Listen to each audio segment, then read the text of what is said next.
धार्मिक ग्रंथों के अनुसार हिंदू धर्म में त्रिदेव को सर्वश्रेष्ठ माना गया है। ऐसा माना जाता है कि इस सृष्टि की रचना त्रिदेव यानी ब्रह्मा, विष्णु और महेश के द्वारा हुई थी। उन्हीं त्रिदेव में से ब्रह्मा जी को सृष्टि का रचयिता माना जाता है, तो वहीं भगवान विष्णु को सृष्टि का संचालक और भगवान शिव को विनाशक के रूप में जाना जाता है। हमारे मन में यह जानने की जिज्ञासा सदैव उत्पन्न होती रहती है कि त्रिदेव में से कौन सबसे शक्तिशाली है। आज हम आपको बताएंगे कि हमारे धार्मिक ग्रंथों के अनुसार इन तीनों में से कौन सबसे शक्तिशाली है।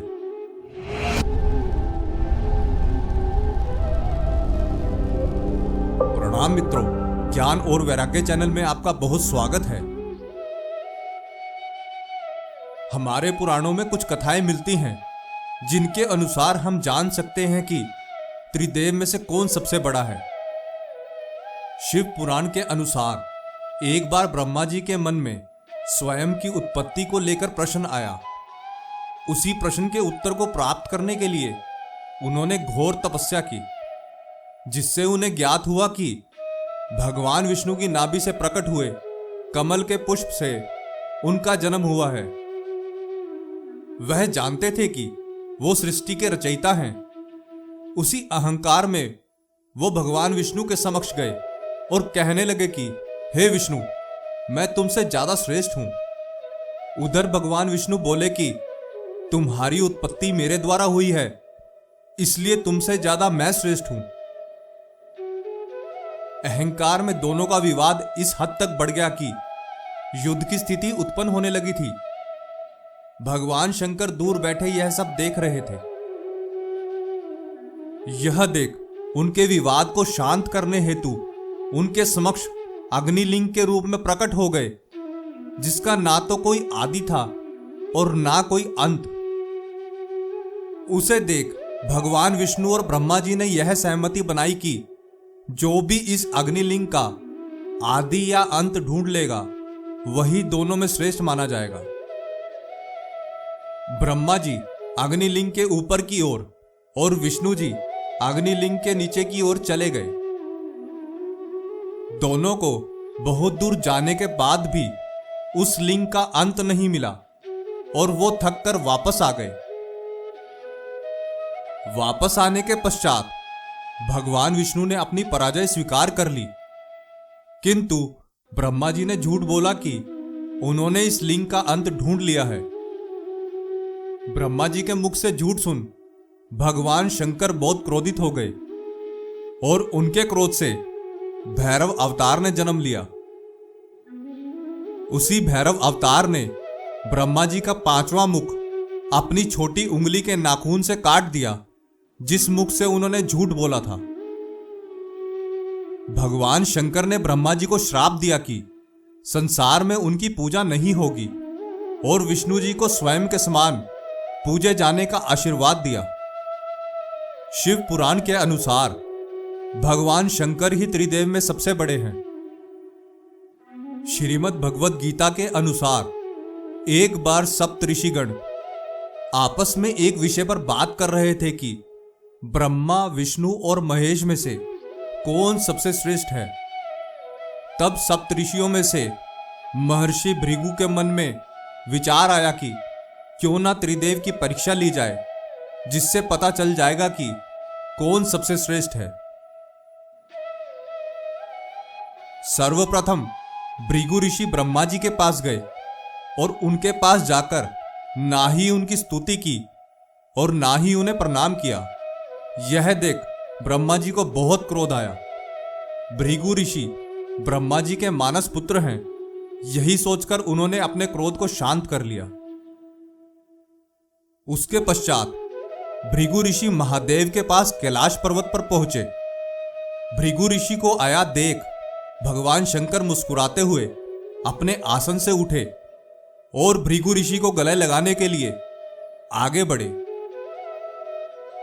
किंतु भृगु ऋषि की मंशा तो भगवान की परीक्षा लेने की थी, इसलिए उन्होंने भगवान से गले मिलने से मना कर दिया और कहने लगे कि आपके द्वारा बिना सोचे समझे पापियों और अधर्मियों को दिए गए वरदान की वजह से सृष्टि पर बार बार संकट आता है। ऐसे में मैं आपका आलिंगन भला क्यों स्वीकार करूं? यह सुन महादेव को बहुत क्रोध आया और उन्होंने अपना त्रिशूल उठा लिया। माता पार्वती ने उन्हें किसी तरह शांत किया। फिर भृगु ऋषि बैकुंठ धाम पहुंचे, जहां भगवान नारायण माता लक्ष्मी के साथ क्षीर सागर में विश्राम कर रहे थे। भृगु ऋषि ने वहां जाकर उनके वक्ष तल पर लात मारी। भगवान नारायण तभी अपने आसन से खड़े हुए और भृगु ऋषि के चरणों में हाथ जोड़कर बैठ गए और बोले कि हे महर्षि, मेरा वक्ष तल बहुत कठोर है, आपके पैर में कहीं चोट तो नहीं आई ना? मुझे क्षमा कीजिए, क्योंकि मुझे ज्ञात नहीं था कि आप यहां आने वाले हैं और इसी कारण मैं आपका स्वागत नहीं कर सका। कृपया आसन ग्रहण करें। भगवान का करुणा भाव देखकर भृगु ऋषि की आंखों में आंसू आने लगे। उसके पश्चात भृगु ऋषि ने अपने सभी अनुभव को सप्तऋषियों को सुनाया, जिसके बाद सभी ऋषियों ने भगवान नारायण को सबसे श्रेष्ठ बताया। सप्तऋषियों की कथा के अनुसार एक बार त्रिदेव एक साथ बैठे थे। तभी भगवान शंकर के मन में विचार आया कि मैं सृष्टि का विनाशक हूं। क्या मेरे पास इतनी शक्ति है कि मैं सामने बैठे ब्रह्मा जी और विष्णु जी का भी विनाश कर सकता हूं? भगवान शंकर के मन में ऐसा विचार आया देख ब्रह्मा जी और विष्णु जी दोनों मुस्कुराने लगे और ब्रह्मा जी महादेव से बोले, हे महादेव, आप अपनी शक्ति का प्रयोग मुझ पर कीजिए। यह सुन भगवान शंकर ने जैसे ही अपनी शक्ति का प्रयोग ब्रह्मा जी पर किया, ब्रह्मा जी जलने लगे और राख का ढेर बन गए। यह देख भोलेनाथ चिंता करने लगे कि अब इस सृष्टि का निर्माण कौन करेगा। तभी उस राख के ढेर से आवाज आई, हे महादेव, मुझे कुछ नहीं हुआ, मेरे जलने से इस राख का निर्माण हुआ है और जहां निर्माण है वहां मैं हूं। और ब्रह्मा जी पुनः प्रकट हो गए।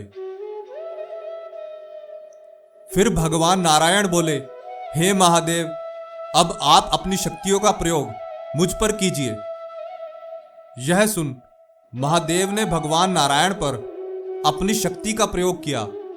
वो भी जलने लगे और राख का ढेर बन गए। राख के ढेर में से फिर आवाज आई, हे महादेव, मुझ पर अपनी और शक्तियों का प्रयोग करते रहें। बार बार सभी शक्तियों का प्रयोग करने के बाद राख गायब हो गई, किंतु राख का एक कण अभी भी बचा रह गया। उसी कण में से विष्णु जी फिर से प्रकट हो गए। उसके बाद भगवान शिव के मन में विचार आया कि अगर वो खुद का ही विनाश कर लें तो क्या ब्रह्मा जी और विष्णु जी का भी विनाश हो जाएगा? क्योंकि जहां विनाशक ही नहीं होगा वहां किसी और का होना कैसे संभव है? जैसे ही भगवान शिव ने अपने ऊपर शक्तियों का प्रयोग किया, वो जलकर राख का ढेर हो गए और उनके साथ साथ भगवान विष्णु और ब्रह्मा जी भी राख का ढेर हो गए। तीनों के राख के ढेर होने के पश्चात चारों ओर अंधेरा छा गया। तभी उस राख के ढेर में से ब्रह्मा जी उत्पन्न हुए, क्योंकि जहां निर्माण वहां ब्रह्मा जी। उसके पश्चात विष्णु जी प्रकट हुए, क्योंकि जहां निर्माण वहां संरक्षक। और अंत में भगवान शंकर उसी राख में से प्रकट हुए, क्योंकि जहां निर्माण और संरक्षक वहीं विनाश। भगवान भोलेनाथ ने उस राख की महत्वता को जानते हुए उस भस्म को अपने शरीर पर लगा लिया। इससे यह ज्ञात हुआ कि त्रिदेव में कोई भी बड़ा नहीं है और हमारे सभी वेदों और पुराणों में भी यही व्याख्या मिलती है कि त्रिदेव समान और श्रेष्ठ हैं और उनकी तुलना करना भी व्यर्थ है। आशा करते हैं कि हमारी प्रस्तुति आपको काफी पसंद आई होगी। आपसे अनुरोध है कि आप इस वीडियो को ज़्यादा से ज़्यादा लोगों तक पहुंचाने के लिए लाइक, शेयर और सब्सक्राइब करें। धन्यवाद।